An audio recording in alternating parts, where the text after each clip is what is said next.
पल्टिन्छ नि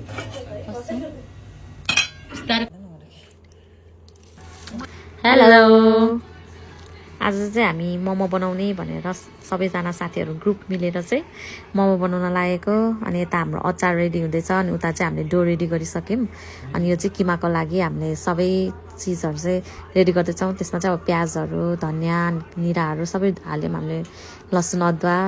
black paper momo मसला नुनहरू सबै हालेर चाहिँ हामीले त्यसलाई मोल्नेछौँ अनि हाम्रो यतापट्टि चाहिँ अचार पनि रेडी हुँदै थियो त्यही भएर अब भिडियो चाहिँ हामीलाई राम्रोसँग एडिट गर्न पर्फेक्ट चाहिँ आएन है यो चाहिँ अचारको लागि हाम्रो तिल र भटमास भयो यसलाई चाहिँ त्यो अघिको टमाटरहरू सबै मिक्स गऱ्यौँ त्यसपछि भनेको हाम्रो मोमोको लागि हामीले चाहिँ डल्लो बनाउँदैछौँ है त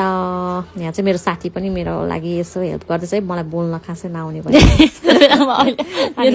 मेरो साथीले चाहिँ फर्स्ट ट्राई गर्दैछ मोमो बनाउनलाई यहाँ अर्कै स्ट्रगल चलिरहेको छ यता चाहिँ फेरि छुट्टै स्ट्रगल थियो त्यहाँनिर उनीहरूको बिचरा मोमो बनाउनलाई तर मोमो भनेको चाहिँ हामी पोको पारेरै भए पनि खाने गर्छौँ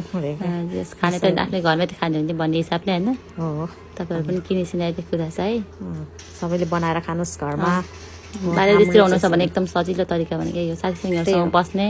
खाने रमाइलो गर्ने होइन सधैँ स्ट्रेस लिनु हुँदैन कामको धेरै स्ट्रेस लिनु पनि हुँदैन भनेर हुँदैन खानु पनि पर्छ ल हेर्नुहोस् हाम्रो हेर्दा गफ गर्दा गर्दै मोमो पनि पाकिसकेको थियो कस्तो मिठो देखेको थियो हाम्रो मोमो चाहिँ सुप हामीले सर्भ पनि गरिहाल्यौँ होइन मोमोको त्यसपछि भनेको